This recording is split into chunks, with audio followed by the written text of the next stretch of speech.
Hi, welcome again to Unforgotten Reels, where every second counts, and every frame holds something you didn't notice until it's too late. Suspense thrives in the stillness, and fear grows in the space between what's seen and what's felt. Please subscribe for more stories that reward close watchers. Hit like if this one chilled you, and leave a comment with what you caught or missed. Our short film for today is entitled The Blood That Sings. Let's get started. The night was thick enough to taste the kind of silence that presses against your skin. Somewhere beyond the edge of the sleeping village, a voice began to drift low, smooth and warm as a mouthful of dark wine. It curled around the corners of windows, found the cracks in doors, seeped into dreams. No one ever followed it willingly. They just woke to find their feet moving. Tonight, one listener remained awake, her candle still burning, her breath held in the quiet. And in that quiet, the voice found her. But listening isn't always the danger. It's when you hum along that the world begins to change. High above her, crouched like a shadow stitched to the church roof, he sang without lips, moving each note, blooming in the cold air like a pulse through flesh. Below, the girl stepped barefoot onto the frost-slick cobblestone nightdress, brushing her knees. Her eyes were glassy, her steps unhurried, as though walking toward something she had always known. She did not flinch, she did not run. Instead, a small smile touched her mouth, and then the air shifted.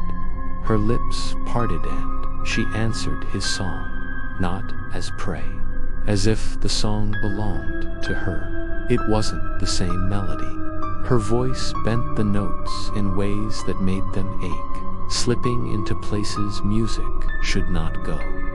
Each sound seemed older than the stones beneath her feet, older than the church that loomed above her. The vampire stopped mid-verse, the way a wolf pauses when it catches the scent of something it has never hunted, because the voice she used was not hers. It belonged to something he had only heard once before, long before he was a man, and in that instant he knew it had heard him too. The song had never been his. He had stolen it long ago, when the earth was still wet with its own birth from a thing that had no name. It had buried itself inside him, a seed of sound that bloomed in hunger each night. And now, through her, the original voice was waking. He dropped from the roof not to drink, but to silence. But with every step, her voice swelled, drawing breath from something vast and unseen. And beneath her words, another voice emerged, deeper, slower, singing to him. The fog thickened not, drifting, but breathing. Her eyes had gone dark, black as oil, reflecting a shape that towered behind her. It stood taller than the spire, faceless, yet every line of it sang in harmony with her. The vampire, who had faced sunlight and slaughter, felt something cold seep into his bones.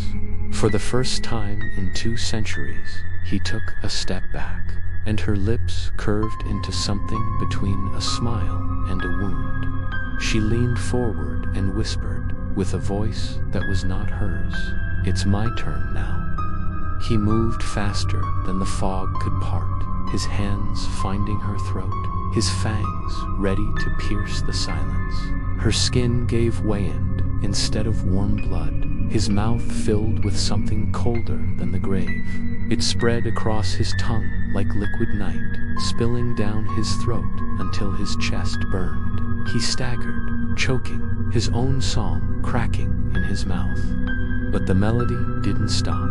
It spilled into him, winding through his veins, feeding on the place where his hunger lived. And for the first time, he understood he was not feeding, he was being eaten. Light bled through his skin, tracing his veins in silver fire. Every note she sang tightened like wire around his body. The fog split, and the faces appeared pale, still, and countless. Every victim he had ever drained, standing shoulder to shoulder in the dark.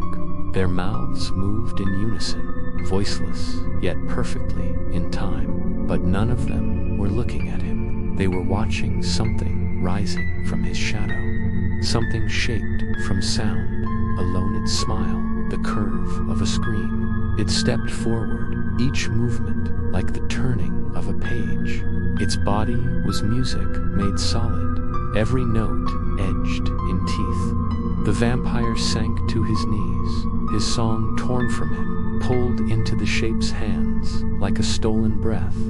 The girl's body hung limp, her voice now coming from everywhere at once, the walls, the air, the ground beneath his knees.